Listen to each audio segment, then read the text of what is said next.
Hər vaxtınız xeyir olsun. Bu dəfə sizi Əmək və Əhalinin Sosial Müdafiə Nazirliyindən salamlayırıq. Təbii ki, ölkənin sosial siyasətinə nəzər salanda bir neçə sosial paketin icra olunmasının şahidi olmuşuq. Bununla da pensiyaların, minimum əmək haqqlarının və digər sosial ödənişlərinin artımının şahidiyik. Amma bundan sonraki mərhələdə planlar, hədəflər, prioritetlər nədən ibarətdir? ARB 24 televiziyası və APA İnformasiya Agentliyinin suallarına Əmək və Əhalinin Sosial Müdafiəsi Naziri Anar Əliyev cavab verəcək. Anar bəy, xoş gördük. Əvvəlcə sizə təşəkkür edirik ki, müsahibəyə razılıq vermisiniz. Artıq bir ildən çoxdur ki, Əmək və Əhalinin Sosial Müdafiəsi Nazirisiniz və nəzərə alsaq ki, nazirlik ilə bağlı əvvəlki təcrübələriniz də var. Onda həm cari illə bağlı, həm gələcəklə bağlı müəyyən hədəflərin, fikirlərin formalaşdığını biz söyləyə bilərik. Bundan başlayaq ki, son dövrdə sosial müdafiə sistemində hansı əsas prioritetləri müəyyən etmisiniz və bu prioritetlərin arxasında hansı sosial amillər dayanır? İlk növbədə, hörmətli Rəhman müəllim, mən də sizi Əmək və Əhalinin Sosial Müdafiəsi Nazirliyində Nadir müəllim salamlayıram. Təşəkkür edirəm bu müsahibənin təşkilinə verdiyiniz dəstəyə görə. Əlbəttə, biz prioritetlərdən danışanda ümumilikdə ölkədə həyata keçirilən sosial, iqtisadi sahədə həyata keçirilən proqramlara baxmalıyıq. Məlumdur ki, ölkəmizdə hazırda çox geniş sosial proqramlar həyata keçirilir. Bu proqramların mahiyyətində Azərbaycan Respublikasının Prezidenti cənab İlham Əliyevin siyasəti durur və bu siyasətin mahiyyəti də Azərbaycan Respublikası vətəndaşının sosial rifahıdır, onun məşğulluq imkanlarının artırılmasıdır, gəlirlərinin artırılmasıdır, sosial həssas kateqoriyadan olan vətəndaşlarımızın dəstəklənməsidir. Və biz bu proqramlara baxdıqda biz sığorta pensiya sistemimiz çox böyük, bizim sığorta pensiya sistemimiz var. Əhalinin məşğulluğunun təmin olunması məqsədi ilə həyata keçirilən aktiv məşğulluq proqramları var. 50 olan şəxslərin sosial müdafiəsi, reabilitasiyası, inklüzivliyi ilə bağlı həyata keçirilən proqramlarımız var. Sosial xidmət sahəsində bizim çox geniş proqramlarımız var.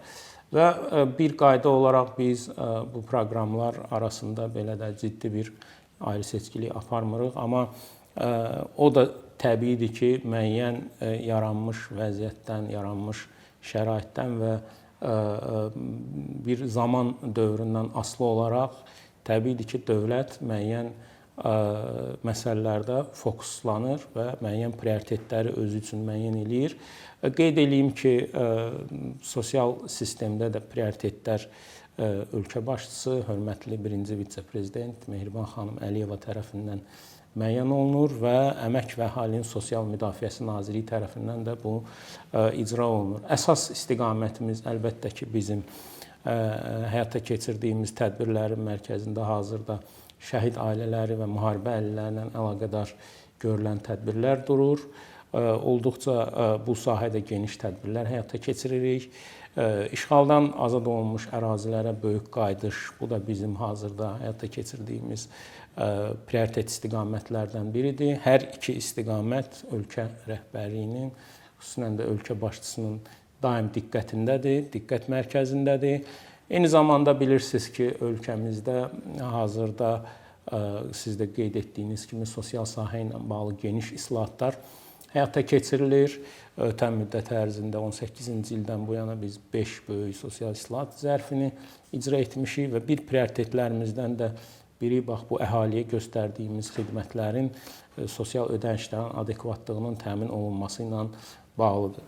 Və son illərdə bilirsiniz ki, sistemin şəffaflaşdırılması, sosial ədalətin təmin olunması bu ölkə başçısı tərəfindən Əmək və Əhalinin Sosial Müdafiəsi Nazirliyi qarşısında, ümumilikdə sosial sistem qarşısında qoyulmuş bir vəzifə idi və bu istiqamətdə də fəaliyyətimizi həyata keçiririk və qeyd etdiyiniz kimi son 1 il ərzində və bundan əvvəlki dövrdə də bizim prioritetlərimiz bu istiqamətlər olub. Mən də öz bir nazir kimi bax bu ölkə başçısı tərəfindən müəyyən olunan bu istiqamətlərdə öz səylərimi əsirgəmirəm. Bundan sonra da bu istiqamətdə fəaliyyətimizi davam etdirməyi təmin edəcəm. Cənab nazir, mən də həm öz adımdan, həm də təmsil etdiyim APA İnformasiya Agentliyi adından minnətdarlığımızı bildiririk ki, bu müsahibənin təşkili üçün. Biraz əvvəl prioritetlər barədə, hədəflər barədə qısa danışdınız. Maraqlıdır ki, hazırda nazirlik daha çox öz fəaliyyətini sosial dəstək üzərində qurur ya əmək bazarının inkişafı üzərində. Təbii ki, bunlar hamısı bir-birinə sıx əlaqəli istiqamətlərdir, amma yəni cari vəziyyətdə hansı daha əsas hədəf kimi götürülür? Elədir Nadir müəllim, biz elə nazirliyin fəaliyyət istiqamətini və sosial dəstək proqramlarını təhlil eləsək, bu 2 istiqamətə bölmək olar. Bir, əmək münasibətləri və məşğulluq istiqamətində göstərilən tədbirlər. İkinci istiqaməti isə sosial həssas təbəqədən olan şəxslərin sosial müdafiəsinin gücləndirilməsi istiqamətində atılan addımlar. Biz bir qayda olaraq qeyd etdiyim kimi bunları bir-birindən ayırmırıq. Amma biz beynəlxalq təcrübəyə baxdıqda da biz görürük ki, şəxsin məşğulluğundan güclü sosial müdafiə mexanizmi hələ bəşər tarixi belə deyək də fikirləşib ortaya qoymayıb. Şəxs işlədikdə, yəni məşğulluğunu təmin etdikdə ən güclü sosial dəstək bu mexanizmlər çərçivəsində olur. Amma təbiidir ki, müəyyən əmək qabiliyyətli yaşdan yuxarı olan şəxslər var və bu şəxslər artıq əmək bazarında əvvəlki kimi, yəni iştirak edə bilmir. Bu baxımdan dövlət tərəfindən yaradılmış mexanizmlər vasitəsilə, xüsusilə biz pensiya sistemi vasitəsilə, sosial müavinətlər mexanizmi vasitəsilə, Azərbaycan Respublikası Prezidentinin təqaüdləri vasitəsilə bu şəxslərin sosial müdafiəsinin təminatına böyük dəstək veririk. Eyni zamanda məşğulluq sahəsində də bizim geniş tədbirlərimiz var. Bu tədbirlər bir qayda olaraq iqtisadi fəal bizim şəxslərimizə ünvanlanır. Bunun da mahiyyəti daha çox aktiv məşğulluq tədbirlərinin deməli tətbiqidir. Yəni bu şəxslərin aktiv məşğulluq tədbirlərinə cəlb etməklə əmək bazarına, məşğulluq sisteminə inteqrasiyasından ibarətdir. Anar bəy, biz zaman-zaman sosial layihələrin icrasından danışırıq, bunları müşahidə edirik, sosial paketlər icra olunur və vətəndaşlara da bir çox suallar təbii ki, maraqlıdır. Azərbaycanda aparılan sosial islahatlar, sosial ödənişlərdə hansı artımlara imkan verib? Bu önəmli detallardan biridir. Xahiş edəcəyik ki, bu suala da cavab verəsiniz. Bəli, qeyd etdiyim kimi 2018-ci ildən başlayaraq ölkə başçısı tərəfindən siyasət çərçivəsində ötən müddət ərzində olduqca böyük tədbirlər, islahatlar həyata keçirilib. Son 7 il ərzində biz 5 böyük sosial islahat zərfini icra edə bilmişik. Bu islahat zərfi çərçivəsində biz 4 milyon vətəndaşımıza dəstək verə bilmişik və bu islahatlar nəticəsində həm dövlət büdcəsi üçün, həm icmal büdcənin xərclərində əlavə 8 milyard manat biz əlavə bu istiqamətdə vəsaitlərin deməli cəlb olunmasına nail ola bilmişik. Əlbəttə biz ölkənin bu istiqamətdə gördüyü işlərə baxanda biz birbaşa rəqəmlərə baxmalıyıq. Çünki bu rəqəmlər bizə görülən işlərin həcmi haqqında bir anlayış yaratmağa imkan verir. Sosial yönlü xərclər Azərbaycanda ötən müddət ərzində 2.2 dəfə artaraq 7.8 milyard manatdan 17.1 milyard manata deməli çatmışdır. Sosial müdafiə və sosial təminat xərcləri isə 2.2 dəfə artaraq 2.3 milyard manatdan 4.9 milyard manata çatmışdır. 2025-ci ildə biz 5-ci sosial islahat zərfini deməli tətbiq etdik. Yalnız bizim sonuncu islahat zərfi çərçivəsində biz 3 milyon vətəndaşımıza dəstək tədbiri verə bildik. Yəni və bu məqsədlərlə əlavə 1.4 milyard manat vəsaitin deməli əhalinin sosial müdafiəsinə, sosial ödənişlərin artırılmasına, əmək haqqlarının artırılmasına biz deməli yönəldə bildik. Eyni zamanda bizim bu islahatlar belə deyək də durmur, davamlı xarakter daşıyır. 2026-cı ildə də biz əmək pensiyalarının deməli indeksləşdirilməsini həyata keçirdik və 9.3% məbləğində bütün pensiyaların məbləği indeksləşdirilərək biz bunu artıra bildik və bu məqsədlə 640 milyon manat vəsait əlavə bu xərclərə yönəldə bildik. Və nəticədə bizdə ölkəmizdə biz baxanda orta pensiyanın məbləğində 11%lik bir artıma biz nail ola bilmişik. Hazırda bizim orta pensiyamızın məbləği 594 manat təşkil eləyir. Yaşa görə isə orta pensiya məbləğində isə 10% artım biz əldə edə bilmişik və hazırda yaşa görə orta pensiyanın məbləği 632 manat təşkil eləyir. Eyni zamanda bu tədbirlər çərçivəsində işləyən əhalinin sığorta pensiya sistemində toplanan pensiya kapitallarının indeksləşməsini də biz təmin etdik. 2026-cı ilin yanvar ayından 5.6% pensiya kapitalı qeydə alınmış bütün pensiya kapitalı ölkə əhalisi üzrə, yəni sistemdə olan şəxslər üzrə biz artımına nail ola bilmişik. Eyni zamanda biz 965 min şəxsə ödənilən müavinət və təqaüdlərin də artırılmasına deməli nail ola bilmişik. Burada hardasa bizdə həm müavinət, həm təqaüd ödənişləri üzrə hardasa 16-17%-ə yaxın biz deməli artımları deməli qeydə almışıq. Əlbəttə bu islahatlar olduqca geniş xarakter daşıyır. Ölkə başçısı tərəfindən imzalanan fərman və sərəncamlar həm işləyən bizim əhaliyə yönəlir, yəni onların gəlirlərinin artırılmasına yönəlir, həm də pensiyaçıların və digər həssas kateqoriyadan olan şəxslərin ödənişlərinin artımına bu yönəlir. Deməli biz ötən müddət ərzində, yəni 2018-2026-cı illər ərzində minimum pensiya məbləğinin 2.9 dəfə artırılmasına deməli artırılmasına nail ola bilmişik. 110 manatdan 320 manat hazırda minimum pensiya məbləği təşkil eləyir. Orta aylıq pensiya məbləğində də artımları biz müşahidə edirik. 2.9 dəfə burada da artım var.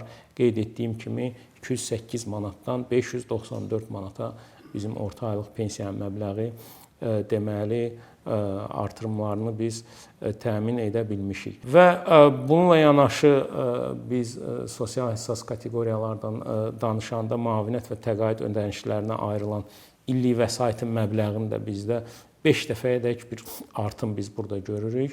Hardasa biz əvvəllər bu məqsədlər üçün 426 milyon manat vəsait ayırırdıqsa, hazırda bu ayrılan vəsaitin məbləği 2.1 milyard manat təşkil eləyir. Az təminatlı ailələrə göstərilən dəstək mexanizmləri də kənarda qalmayıb. Ötən müddət ərzində ünvanlı dövlət sosial yardımının orta məbləğində biz 2.4 dəfə artım müşahidə edirik. 175 manatdan 428 manata bu məbləğ artmışdı. Eyni zamanda bu çərçivədə yaşayış minimum məbləğini biz 73% artırılmasına nail ola bilmişik. Eyni zamanda ehtiyac meyarının məbləği də 2.3 dəfə deməli ölkə üzrə deməli artmışdı. Bax bu bizim gördüyümüz işlərin rəqəmlərlə ifadə olunan nəticəsidir. Mən hesab edirəm ki, kifayət qədər böyük iş görülüb. Bundan sonra da bu istiqamətdə tədbirlərimizi davam etdirəcəyik. Cənab nazir, zaman-zaman nazirlik statistik göstəriciləri yayımlayır və biz bu rəqəmlərlə tanış olduqca bir təsəvvürümüz formalaşır. Rəsmi statistikaya nəzər yetirəndə ildən ilə bu məşğulluq probleminin aradan qalxmasını, tədricən azalmasını yəni müşahidə edirik. Amma digər bir müşahidələr isə qeyri-rəsmi məşğulluq problemlərinin hələ də var olduğunu göstərir. Yəqin ki, bu barə, yəni əsas bunun bu problemlərin əsas səbəbləri nədir və aradan qalxması üçün hansı addımlar planlaşdırılır gələcəkdə? Əslində biz qeyri-formal məşğulluqdan danışanda bu əlbəttə ki, bütün həm inkişaf etmiş, həm inkişaf etməkdə olan ölkələr üçün olan böyük bir çətinlikdir, problemdir. Və burada daha çox Əmək və Əhalinin Sosial Müdafiəsi Nazirliyi olaraq biz qeyri-formal məşğulluqla bağlı münasibətlərin rəsmiləşdirilməsi, işçilərin hüquqlarının təmin olunması istiqamətində tədbirlərin görülməsini dəstəkləyirik və bu istiqamətdə işləyirik. Azərbaycanda da ötən müddət ərzində bu məsələyə çox böyük diqqət yetirilir. Ölkə başçısının əmək münasibətləri sahəsində, məşğulluq sahəsində, siyasətində bu istiqamətdə olduqca mühüm əhəmiyyət daşıyır. 2017-ci ildə bilirsiniz ki, ölkə başçısının müvafiq sərəncamı ilə əmək münasibətlərinin tənzimlənməsi və koordinasiya komissiyası yaradılmışdı. Hansı ki, bu komissiya Baş nazirin müavininin rəhbərliyi altında fəaliyyət göstərmişdi. Eyni zamanda bu komissiyanın fəaliyyəti çərçivəsində ölkə başçısı tərəfindən qeyri-formal məşğulluğun aradan qaldırılması istiqamətində ölkə proqramı təsdiq olunmuşdur və icra olunmuşdur. Və burada biz bir neçə istiqaməti görürük və Azərbaycanın ötən müddət ərzində əldə etdiyi təcrübə onu bizə deməyə əsas verir ki, ölkəmizdə bu istiqamətdə mübarizə tədbirləri kompleks xarakter daşıyır.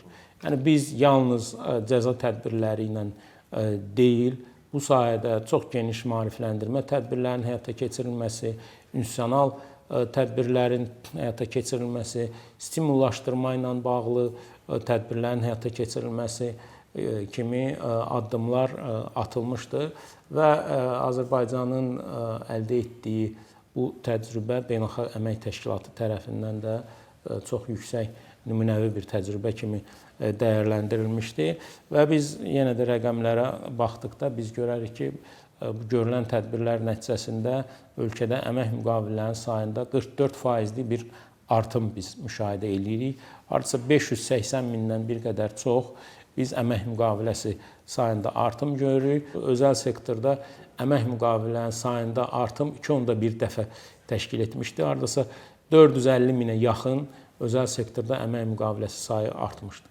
Eyni zamanda bu görülən tədbirlərin təsiri nəticəsi həm də ölkədə formalaşan əmək haqqı fondunun artımlarında da özünü müşahidə deməli göstərmişdi. Belə ki, ölkə üzrə əmək haqqı fondu hardasa bizim hesablamalara görə Nazirliyin əmək və məşğulluq alt sisteminin məlumatlarına əsasən 3,3 dəfə artmışdı. Biz 500 milyon manatdan aylıq əsasda 1,6 milyard manata yüksəlmişdi. Bu da kifayət qədər bu sahədə işlərin effektiv həyata keçirildiyini göstərir. Amma mən deyərdim ki, bu hələ bizim üçün son deyil. Yəni bizim bu sahədə ölkə olaraq çağırışlarımız var. Biz bu fenomenə qarşı bundan sonra da mübarizə tədbirlərimizi davam etdirməliyik.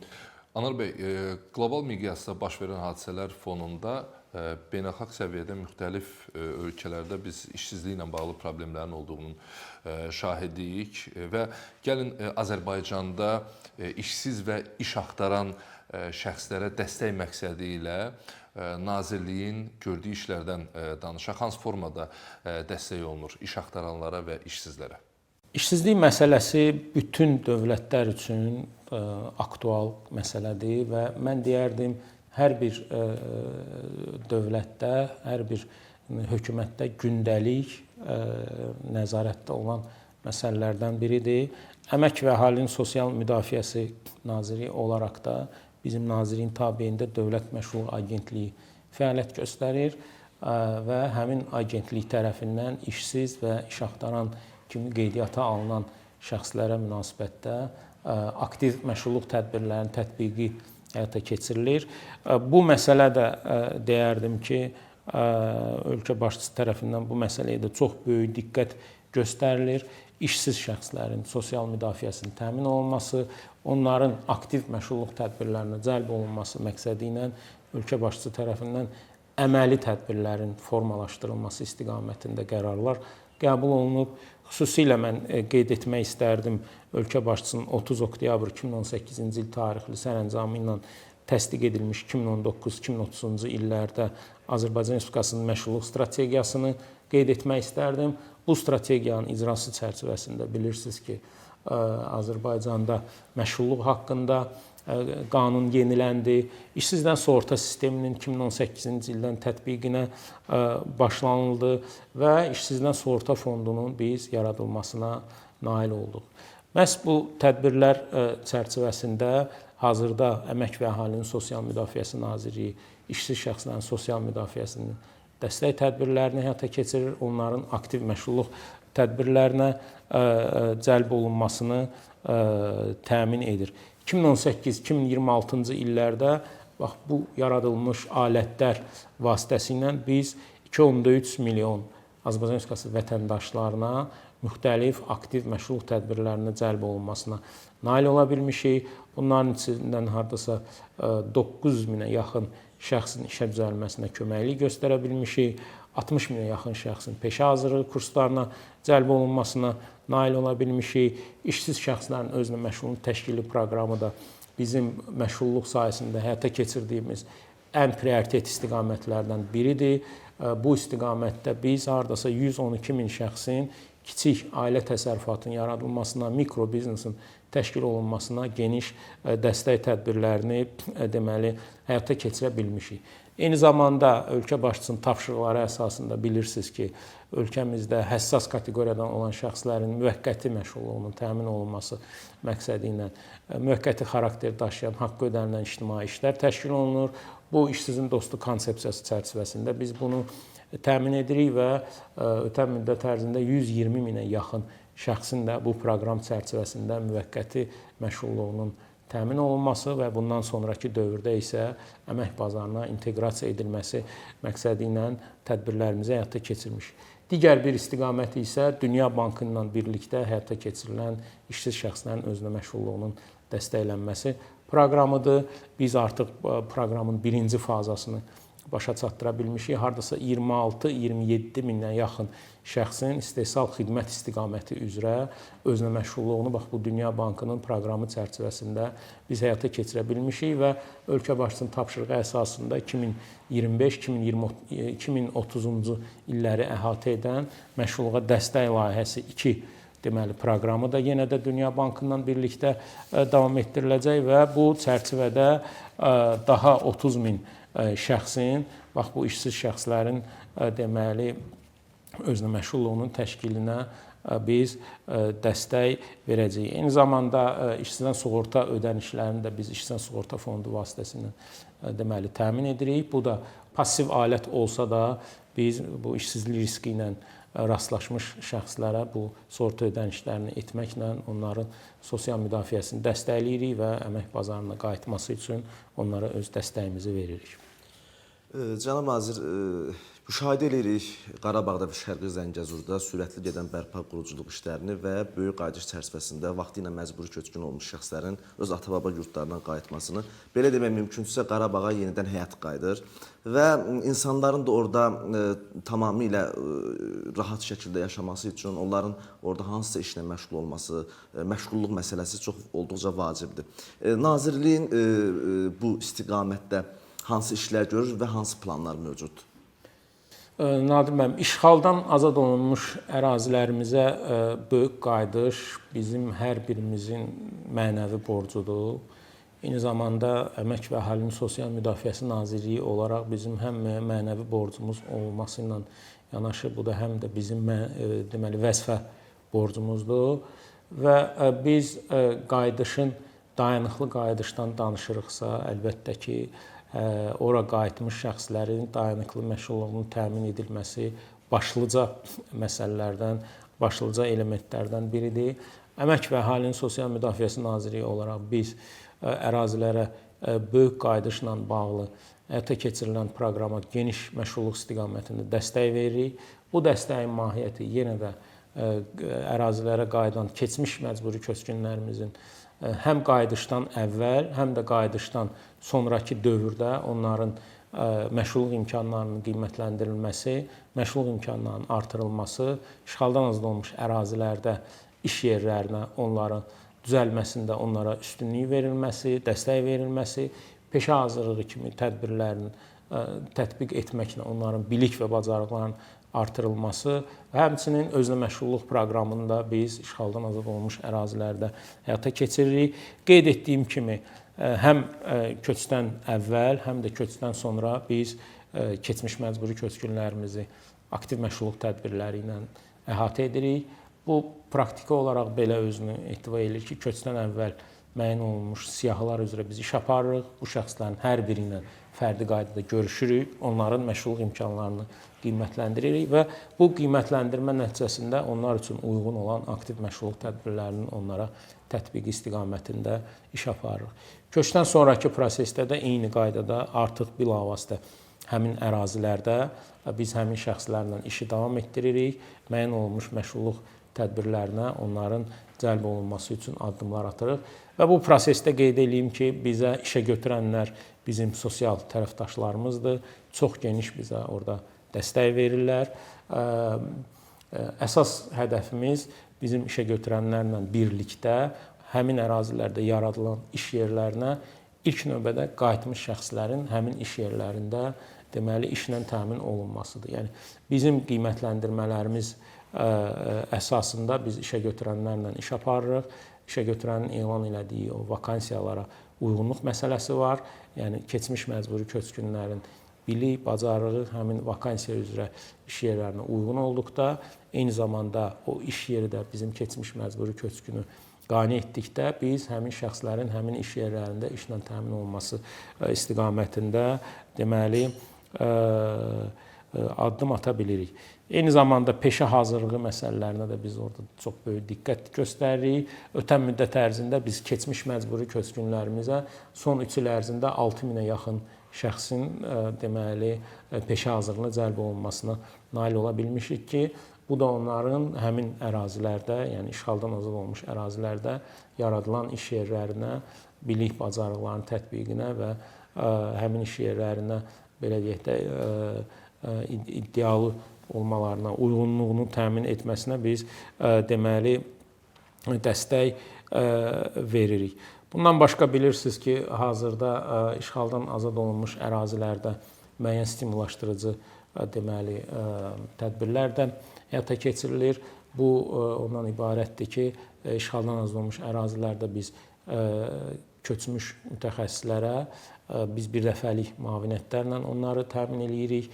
Həmin ərazidə işləyən şəxslərin əmək haqqlarına artımlar, deməli 20%-ə qədər artımlar tətbiq olunur. Eyni zamanda işə götürənlərə münasibətdə də sosial sığorta haqqlarının subsidiyalaşdırılması kimi bizim proqramlarımız var. Yəni biz bu istiqamətdə dəstək veririk. Çox böyük dəstək biz yenə də işə götürənlərdən görürük. Çünki hamımız bilirik ki, məşğulluğun əsas gücü, dartıcı qüvvəsi bizim işə götürənlərdir. Yeni yaradılan iş yerləridir onlar tərəfindən. Biz hesab edirik ki, işğaldan azad olmuş ərazilərin çox böyük iqtisadi və məşğulluq potensialı var. Həmin potensialını reallaşdırdıqca biz həmin ərazilərə köçmüş, keçmiş məcburi köçkünlərin məşğulluğu ilə bağlı da problemlərin həllinə nail ola biləcəyik. Cənab nazir, yəqin ki, tamaşaçılar da bu məqamda gözləyir dost mərkəzləri ilə bağlı olan sualı. Biz ən uğurlu layihələrdən biri kimi müşahidə edirik dostu və hansı bölgələrdə ki qurulub, müsbət nəticələr verib, əhalinin müsbət geri dönüşləri ilə yadda qalıb. İndiki mərhələdə bizə və tamaşaçılara maraqlı olan məqamlardan biri daha hansı ərazilərdə dost infrastrukturunun qurulması planlaşdırılır? Rəhman müəllim, dost konsepsiyasının yaradılması bilirsiniz ki, ölkə başçısının 9 avqust 2018-ci il tarixli fərmanı əsasında bu dost agentliyi və dost mərkəzləri yaradıldı.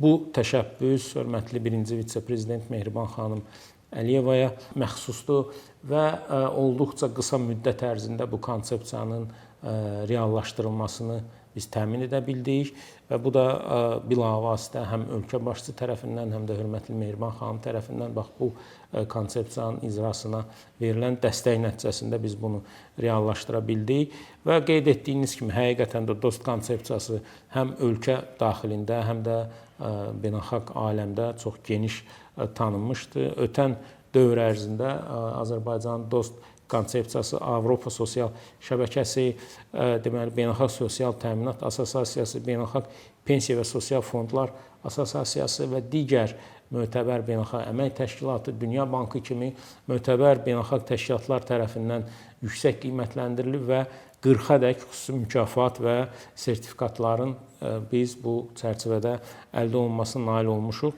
Hazırda Bakıda və bölgələrdə deməli 7 DOST mərkəzi fəaliyyət göstərir, 2 DOST filialı və 3 DOST məntəqəsini biz istifadəyə verə bilmişik.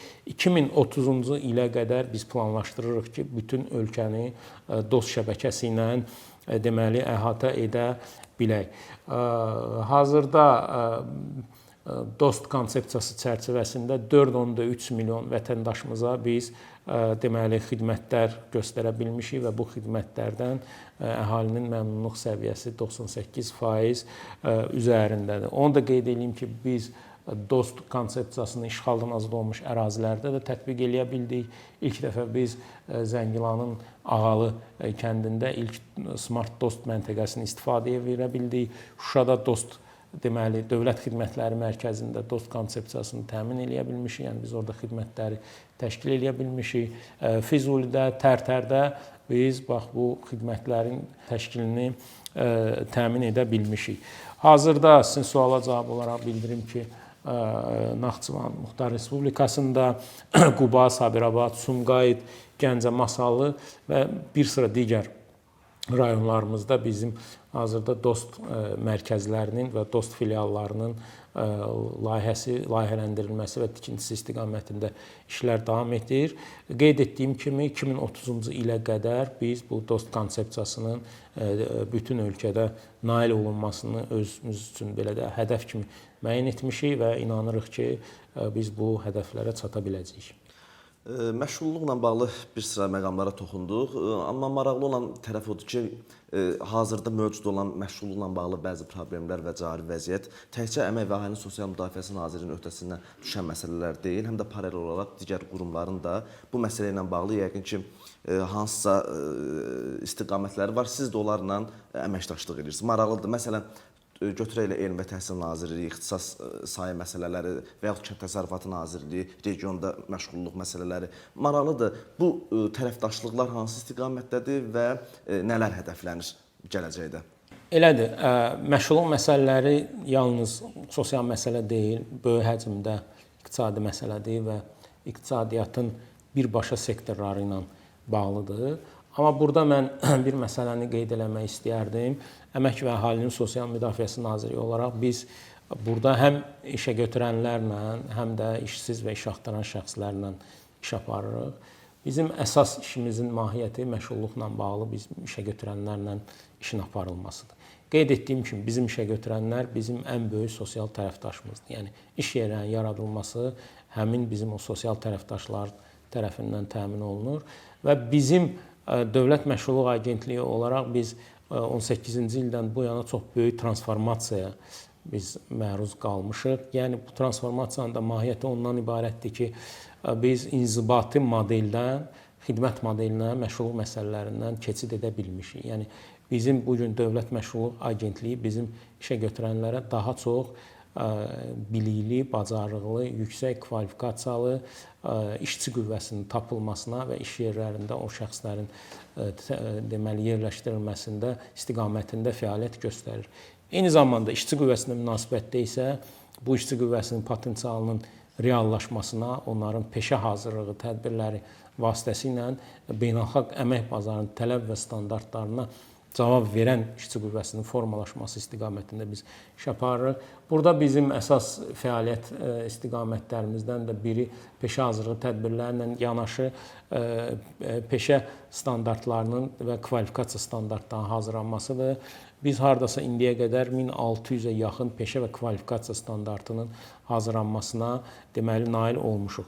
Eyni zamanda bu çərçivədə əlbəttə ki, bu suala cavab verərkən sosial tərəfdaşlıq məsələlərinə də biz burada diqqəti hökmən diqqət eləməliyik bu məsələlərə. Burada bizim əsas tərəfdaşlarımız deməli Azərbaycan Həmkarlar İttifaqı Konfederasiyadır. Bu bir növ bizdə burada bu üç tərəfli bir tərəfdaşlıq formalaşıb. Bir tərəfdə hökumət, bir tərəfdə deməli işçilərin hüquqlarını təmsil edən qurum və bir tərəfdə də bizim Azərbaycan Respublikası Sahibkarlar İşə Götürənlər Təşkilatlarının Milli Konfederasiyası. O bizim bu üç tərəfli bizim komissiyamız var. Bu Beynəlxalq Əmək Təşkilatının tələb və standartlarına uyğun formalaşmış bir komissiyadır və ölkədə mən deyərdim ki, bütün qərarlar, məşğulluq məsələləri, əmək haqqı məsələləri, əmək münasibətləri sahəsində qərarlar həmin bax bu üç tərəfli komissiyada müzakirə olunur. Ondan sonra hökumətin belə deyək də, hökumətin qərar qəbul olunması üçün hökumətə təqdim olunur. Əlbəttə səsləndirdiyiniz kimi həm Elm Təhsil Nazirliyi, həm İqtisadiyyat Nazirliyi bizim əsas bu məsələlərdə əməkdaşlıq elədiyimiz hökumət daxilində olan dövlət qurumlarımızdır. Bilirsiniz ki, ölkədə hazırda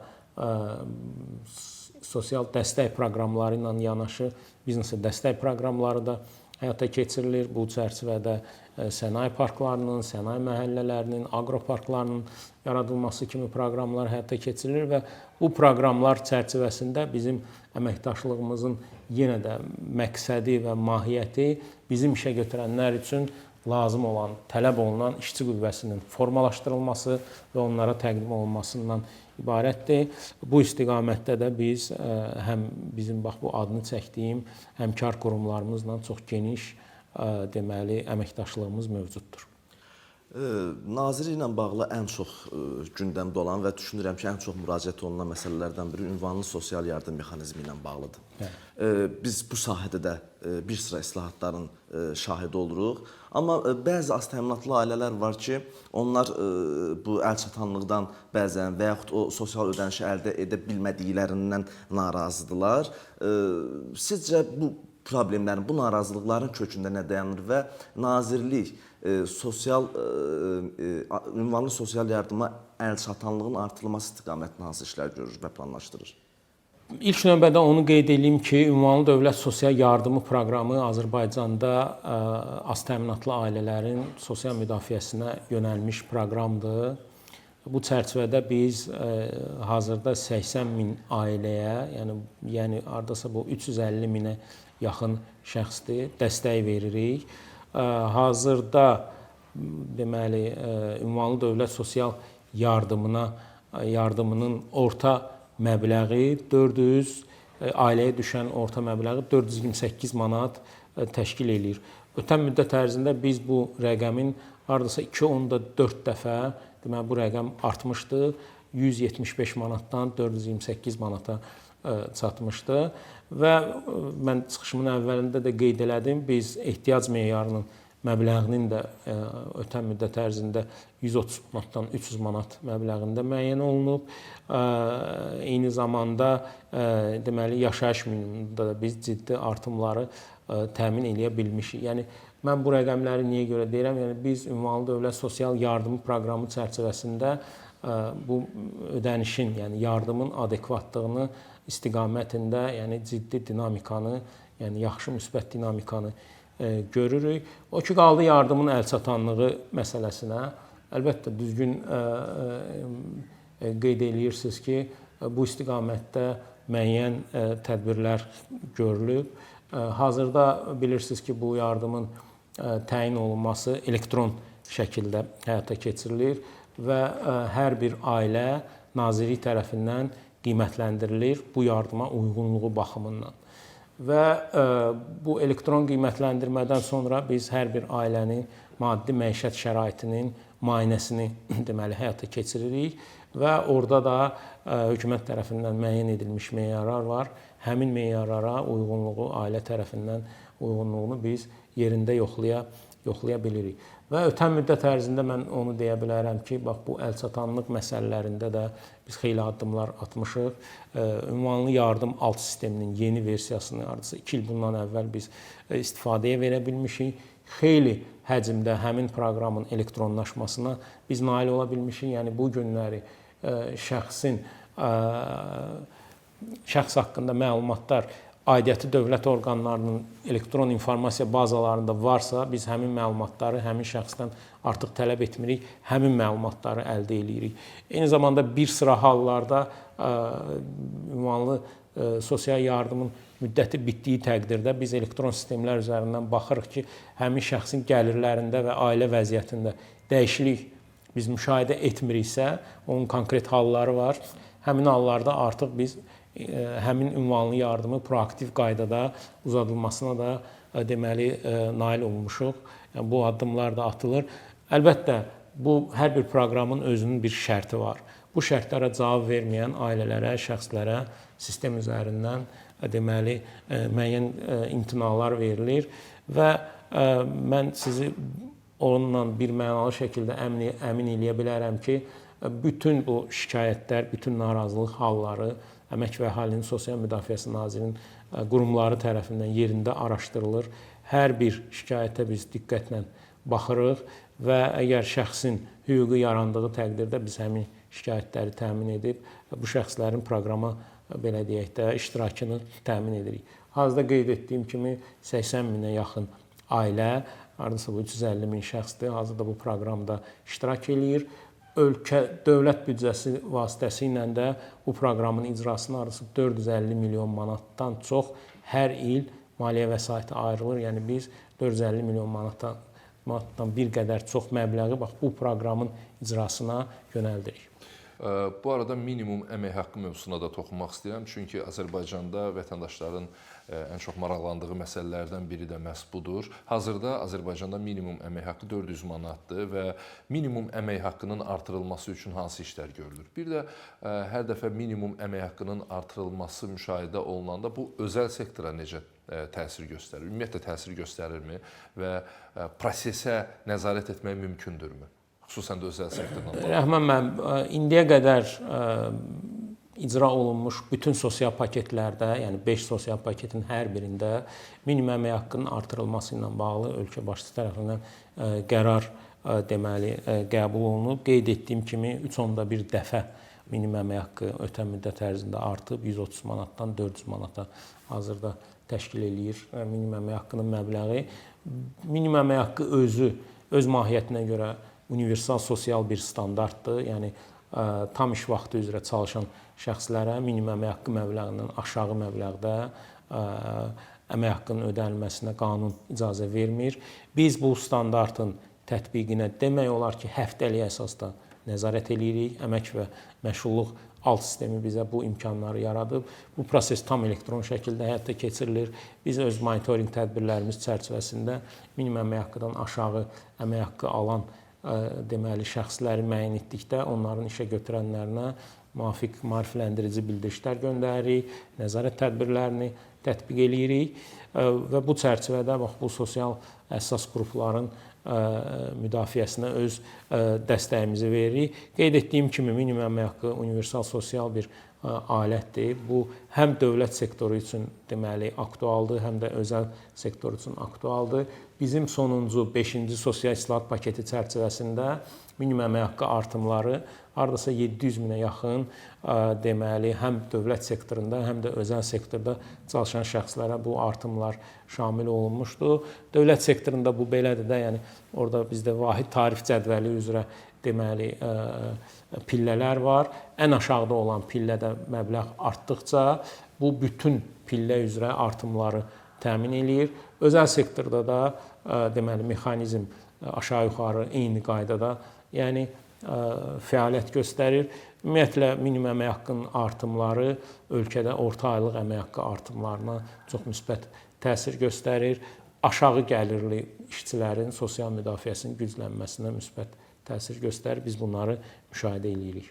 Siz vurğuladınız ki, nəzarət mexanizmləri həm də rəqəmsal vasitələrlə həyata keçirilir. Bu arada elə mən istərdim ki, Nazirliyin rəqəmsal təcrübəsini biraz danışaq. Çünki müasir insan artıq vaxt itirməmək üçün bütün prosesləri öz smartfonunda və digər innovativ yeniliklərlə həll etmək niyyətindədir. Kənardan gördüyümüz qədər bu istiqamətdə Nazirliyin atdığı addımlar var və mən istərdim ki, hazırki məqamda və gələcək prioritetlərdə rəqəmsal yeniliklərlə bağlı nələr nəzərdə tutulub? Rəhman müəllim, bu istiqamətdə sosial sahədə rəqəmsallaşma istiqaməti də bizim prioritet məsələlərimizdən biridir. Ölkə başçısı tərəfindən qarşımıza qoyulan ilk vəzifələrdən biri olmuşdu. Bizim bu sahədə ötən müddət ərzində çox ciddi nailiyyətlərimiz var. Nazirliyin 150-dən çox xidmətinin 90%-ni biz elektronlaşmasına nail ola bilmişik və bu xidmətlərin 52-sini biz hazırda tam proaktiv şəkildə həyata keçiririk.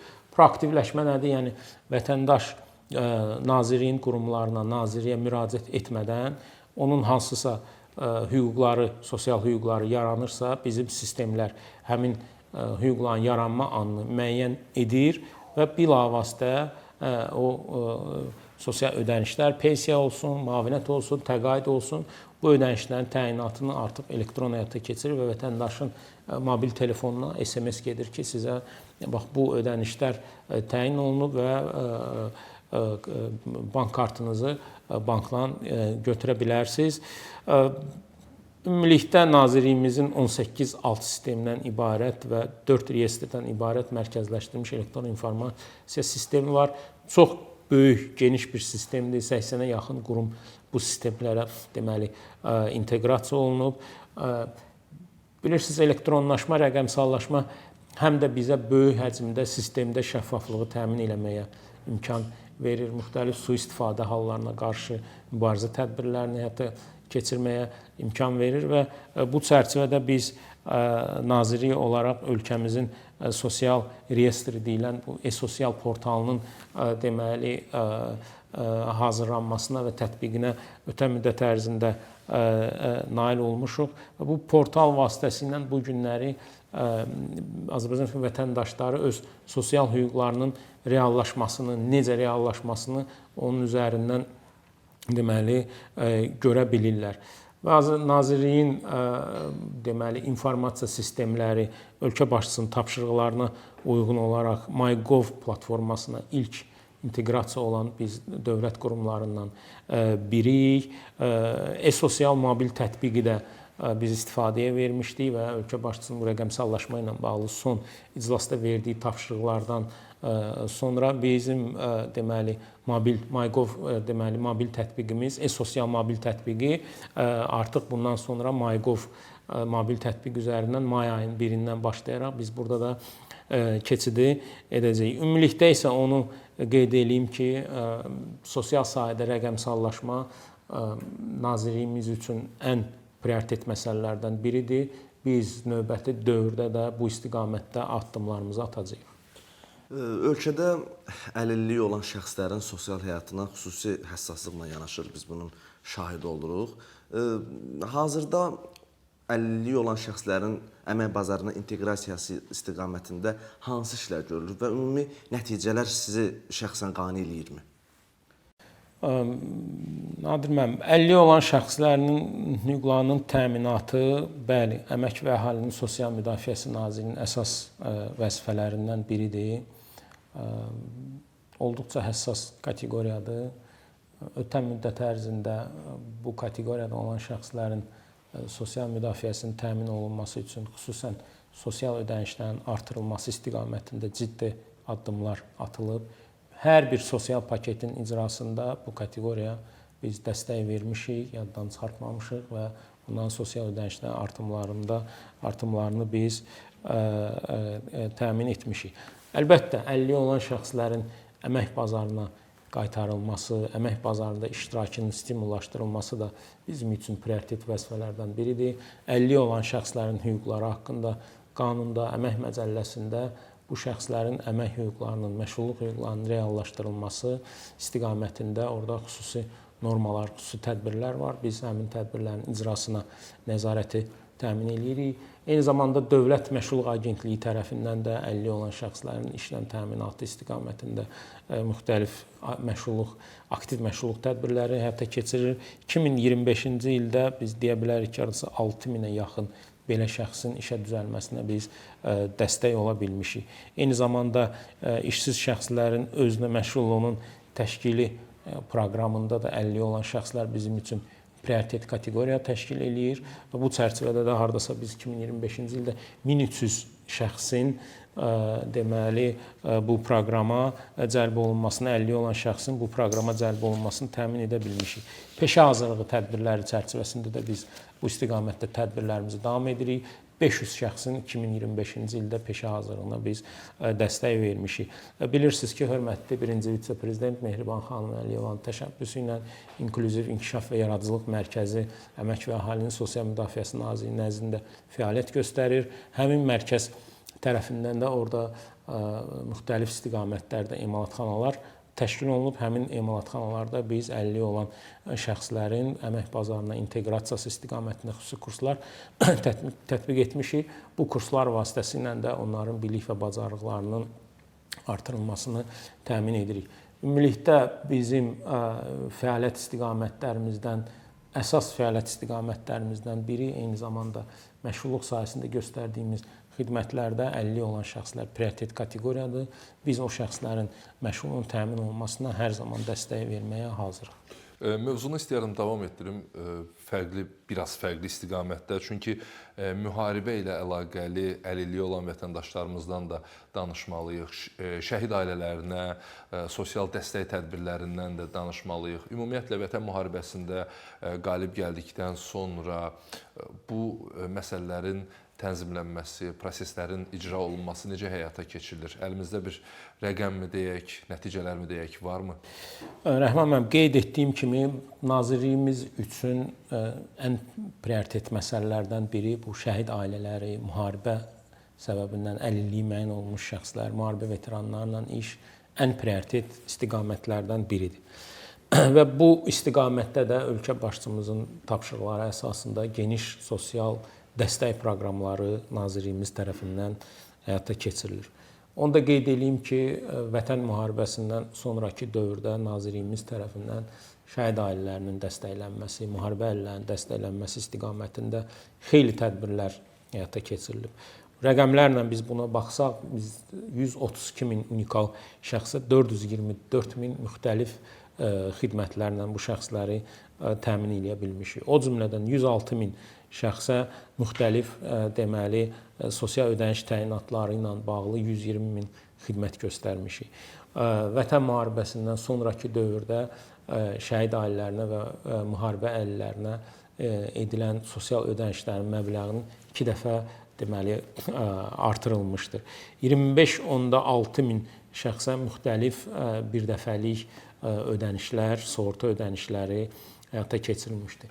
Bu proqramlar çərçivəsində belə deyək də qeyd etmək istədiyim prioritet istiqamətlərdən də biri müharibə əlillərinin və şəhid ailələrinin mənzil, məişət şəraitinin yaxşılaşdırılması proqramıdır. Bu proqramın da icrası və əhatə dairəsi Vətən müharibəsindən sonraki dövrdə deməli artırılmışdır. Hazırda ölkə başçısının müvafiq sərəncamları əsasında, 2 sərəncamı əsasında 2 müxtəlif bu istiqamətdə proqram icra olunur və ötən müddət ərzində, yəni Vətən müharibəsindən sonraki dövrdə biz 7200 bu kateqoriyadan olan şəxsin mənzillərlə təminatını həyata keçirə bilmişik.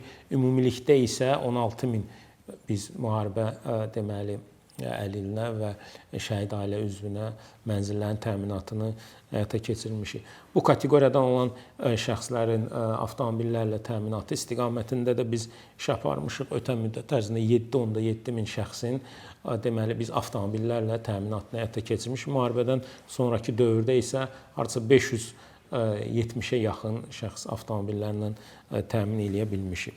Sosial-psixoloji dəstək, reabilitasiya tədbirləri də bizim üçün deməli əlilliyi olan şəxslər üçün verdiyimiz bax bu kateqoriyadan olan müharibə əlillərinə verdiyimiz əsas istiqamətlərdən biridir. Hardasa 11 min nəfərə 104 min sosial-psixoloji dəstək və reabilitasiya xidmətini biz təmin edə bilmişik. Eyni zamanda əlilliyi olan şəxslərin əzalarını itirmiş, əlilliyi olan şəxslərin protezlərlə təmin olunması da Nazirliyimiz üçün prioritet istiqamətlərdən biridir. Ölkə başçısının tapşırıqları əsasında biz yüksək texnoloji protez ortopedik vasitələrlə öz müharibə əlillərimizi təmin edirik. Nadir mənim qeyd etdiyi kimi bu kateqoriyadan olan şəxslərin məşğulluğu istiqamətində də deməli tədbirlər həyata keçirilir. Bilirsiniz ki, biz məşğulluq marafonunu bu istiqamətdə geniş ölkədə vüsət almışdı,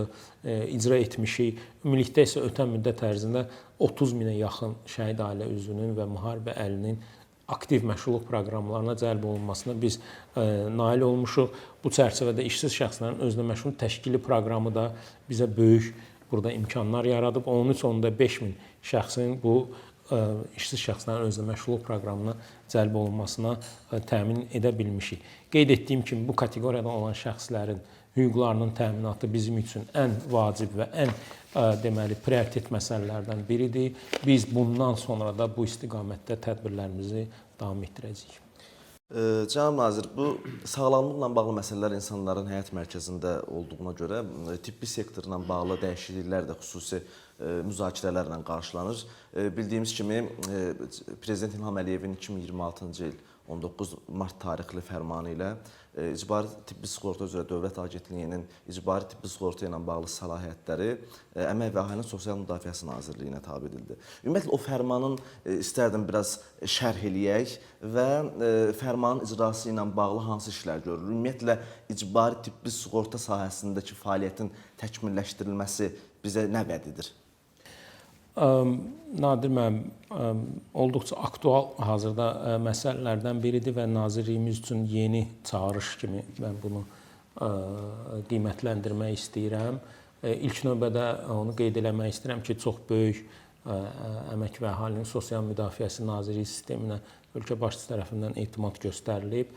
Bilirsiniz ki, səhiyyə sahəsində, tibbi xidmətlər sahəsində, əhaliyə göstərilən tibbi xidmətlər sahəsində son illər həyata keçirilmiş ən böyük islahatlardan biri də ölkəmizdə icbari tibbi sığorta sisteminin tətbiq olunmasıdır. Bəli, ölkə başçımızın qərarı əsasında İcbari Tibbi Sığorta Agentliyi Nazirliyin tabeyində olan Dövlət Tibbi Sosial Ekspertiza və Reabilitasiya Agentliyinə deməli birləşdirildi və bu fərmanın məqsədi məhz icbari tibbi sığorta sahəsində başlanmış islahatların davam etdirilməsidir. Bu islahatların daha da dərinləşdirilməsi və gücləndirilməsindən ibarətdir. Hazırda ölkə başçısının fərmanına icrası olaraq Nazirlikdə 2 istiqamət üzrə xüsusi təhvil təslim komissiyaları yaradılmışdır. Birinci komissiya İcbari Tibbi Sığorta Agentliyi ilə Dövlət Tibbi Sosial Ekspertiza və Reabilitasiya Agentliyinin birləşməsi prosesini təmin eləyir, idarə eləyir. İkinci komissiya isə Nazirliyin tabeyində olan Dövlət Tibbi Sosial Ekspertiza və Reabilitasiya Agentliyinin tabeliyində olan reabilitasiya müəssisələrinin yenə də Nazirliyin tabeliyində olan Sosial Xidmətlər Agentliyinə ötürülməsini deməli təmin eləyir. Ümumilikdə bilirsiniz ki, ölkəmizdə çox geniş səhiyyə sistemi fəaliyyət göstərir. Bu həm icbari tibbi sığorta, həm Səhiyyə Nazirliyi, həm də təbii tərəfindən bu xidmətlər əhaliyə deməli göstərilir. Əmək və Əhalinin Sosial Müdafiəsi Nazirliyi olaraq biz də bu prosesə öz dəstəyimizi verəcəyik. Əlbəttə qarşımızda duran bir sıra vəzifələr var, hansı ki, həmin vəzifələrin icrası çərçivəsində biz əhalinin tibbi xidmətlərə olan ehtiyacının daha yaxşı ödənilməsi, daha keyfiyyətli ödənilməsi, əlçatanlığın artırılması, icbari tibbi sığorta çərçivəsində icra olunan proqramların əhatə dairəsinin artırılması və keyfiyyətinin yüksəlməsini hədəfləmişik. İnanırıq ki, bu istiqamətdə atacağımız addımlar effektiv olacaq. Hazırda əsas hədəfimiz sistemin tam şəkildə rəqəmsallaşmasına nail olmaqdan ibarətdir. Göstərilən tibbi xidmətlərin keyfiyyətinin yüksəldilməsi məqsədi ilə standartlaşma prosesinə ciddi dəstəyin verilməsidir. Bu prosesin daha da deməli genişlənməsidir və bu qeyd etdiyim kimi bütün bu tədbirlər nəticəsində, yəni bu bizim hökumətin birgə fəaliyyətinin nəticəsi olacaq. Yəni həm Səhiyyə Nazirliyinin, həm tədbirin yekunda bizim vətəndaşlarımızın mənafeyinin, yəni əlçatanlığın, keyfiyyətin artırılması, göstərilən xidmət sayının artırılması, bax bu əsas bizim hədəflərimiz bundan ibarətdir. Sağlamlıq mövzusuna davam edək. Cənab nazir, əlillik dərəcələrinin təyin edilməsi ilə bağlı bir neçə məsələyə istəyərdim aydınlıq gətirəsiniz. Çünki bəzən iddialar olur ki, mənim əlillik dərəcəm düzgün təyin olunmuyub. Bizim də sizə sualımız bundan ibarətdir. Əlillik dərəcələrinin təyin olunmasının obyektivliyini, şəffaflığını təmin etmək üçün nazirlik olaraq hansı addımlar atılır və bundan sonraki mərhələdə nələr gözlənilir? Ötən müddət ərzində Əmək və Əhalinin Sosial Müdafiəsi Nazirliyi sistemində ən böyük islahatlara və dəyişikliklərə məruz qalan sistemlərdən biri də bax bu əlilliyin müəyyən olunması, əlilliyin təyin olunması mexanizmi olmuşdu. Burada ilk növbədə mən onu qeyd etmək istərdim ki, biz burada tam şəkildə şəffaflığa, sosial ədalətə nail ola bilmişik. Yəni biz hər hansı bir sui-istifadə amili olmadan bu əlillik təyinatlarının həyata keçirilməsinə nail ola bilmişik. Bugün hazırda proses elektron şəkildə həyata keçirilir. Vətəndaşlar şikayət etdikdə və yaxud onlar əlillik təyinatına imtina verildikdə bizim həmin şikayətlərin araşdırılması üçün xüsusi mexanizmlərimiz var. Belə olduğu təqdirdə biz onları əyani müayinələrə dəvət edirik və əyani müayinələr çərçivəsində qəbul olunmuş qərarları bir daha yoxlayırıq. Onu da qeyd eləmək istəyirəm ki, 2025-ci il ərzində biz hardasa 55 minə yaxın əlillik təyinatını həyata keçirmişik. Eyni zamanda əlilliyi olan şəxslərin reabilitasiyası istiqamətində hardasa 140 minə yaxın şəxsin reabilitasiya olunması istiqamətinə də addımlar atmışıq. Qeyd etdiyim kimi bizim islahatların ilkin mərhələsində əlillik təyinatının, yəni əlilliyin müəyyən edilməsinin elektronlaşması bizim qarşımızda əsas vəzifə kimi müəyyən olunmuş dururdu. Bu istiqamətdə çox geniş tədbirlər biz həyata keçirdik. Əlillik alt sisteminin təkmilləşdirilməsini, aidiyyatı dövlət orqanlarının məlumat bazalarına inteqrasiyasını biz təmin etmişik və hazırda tam şəffaf şəkildə hər hansı bir sui-istifadə halları olmadan bu əlilliyin qiymətləndirməsini həyata keçirə bilirik. İslahatlarımızın ikinci mərhələsi bu bizim əlillik meyarları ilə bağlı oldu. Hamınız bilirsiniz ki, əlillik təyin olunması üçün xüsusi meyarlar var. Biz bu meyarların tam şəkildə yenidən işlənməsini təmin edə bildik. Bu çərçivədə vətəndaşlar üçün bir sıra üstünlüklərlə yanaşı əlillik təyinatına əsas yaradan xəstəliklərin sayını biz 5 dəfəyədək artırılmasına nail olduq. 128 köhnə meyardan biz yeni 617 meyara, yəni biz çatdıra bildik. Eyni zamanda müddətsiz əlilliyə əsas verən meyar sayını biz 51-dən 286-ya deməli qaldıra bildik. Bax bu islahatlar çərçivəsində biz əlillik sisteminin, əlilliyin müəyyən olunması sisteminin sabitləşməsinə və bu sistemdə sosial ədalətin təmin olunmasına nail ola bildik. O ki, qaldı imtina alınan şəxslərə, onların hər biri ilə Əmək və Əhalinin Sosial Müdafiəsi Naziri iş aparmağa hazırdır. Hər birinin müraciətini fərdi qaydada araşdırmağa və qiymətləndirməyə hazırdır. Biz bütün müraciətlərə açığıq və bundan sonra da bu sistemin tam belə sağlam, şəffaf fəaliyyətinin təmin olunması istiqamətində tədbirlərimizi davam etdirəcəyik. Söhbət əsnasında ötən dövr ərzində tətbiq edilən 5 sosial zərf barədə söhbət açdınız və onun bir sıra istiqamətləri barədə danışdınız. Maraqlıdır, bu söhbətimizin yekunu kimi bizi növbəti sosial zərf nə vaxt gözləyir və həmin sosial zərfin içində nələr gözləyir? Ümumiyyətlə nazirliyin məşğulluq, sosial xidmətlərlə bağlı gələcək hədəfləri nələrdir? Sosial islahatlarla bağlı bu artıq belə deyək də mütəmadi xarakter alıb. Ölkə başçımızın, hörmətli birinci vitse-prezident Mehriban xanım Əliyevanın sosial məsələlərin həllinə çox böyük dəstəyi var və hər zaman ölkə başçımız öz çıxışlarında da bildirir ki, ölkəmizin, dövlətimizin gəlirləri artdıqca bu gəlirlərin müəyyən bir hissəsi əhalinin sosial rifah məsələlərinin, gəlirlərinin artırılmasına yönəlir və biz bugün bu məsələlərdən danışarkən əlbəttə ki, bütün ümumilikdə bir mühiti qiymətləndirməliyik. Bu gün ölkəmiz qarşısında həm təhlükəsizliklə bağlı, həm işğaldan azad olunmuş ərazilərlə bağlı, həm iqtisadi sektorun inkişaf etdirilməsi ilə bağlı çox böyük hədəflər durur və bu hədəflərin icrası da olduqca böyük həcmdə vəsait tələb eləyir və bu çərçivədə biz görürük ki, bax bu çağırışlar çərçivəsində əhalinin sosial ödənişlərlə təminatı məsələləri, əhalinin gəlirlərinin təmin edilməsi məsələləri də kənarda qalmır və dövlət bu məsələlərə çox ciddi dəstək verir. İnanıram ki, növbəti mərhələlərdə də biz sosial islahat zərflərinin icrasının şahidi olacağıq. İnanıram ki, əvvəlki kimi bu sosial islahat zərfləri özünün əhatəliliyi ilə həm pensiyaçıların, həm işləyən əhalinin, həm müavinət, təqaüd alan əhalinin dəstəklənməsinə yönələcəkdir. Nazirliyin digər istiqamətlər üzrə belə deyək də növbəti dövrlərdə hədəflərindən bağlı sual verdiniz.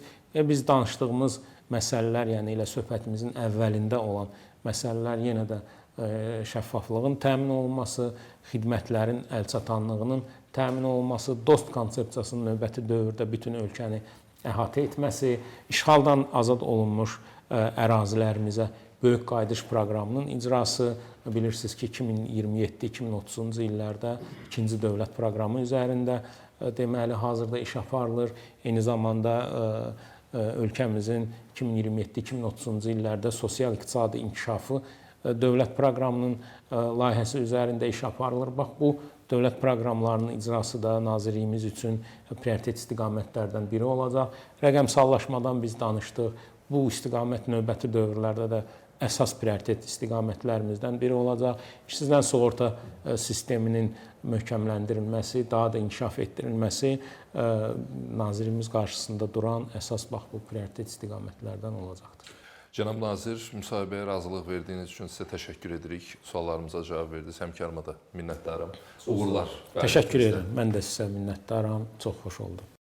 Diqqətinizə çatdıraq ki, Əmək və Əhalinin Sosial Müdafiəsi naziri Anar Əliyev ARB 24 televiziyası və APA İnformasiya Agentliyinin suallarını cavablandırdı.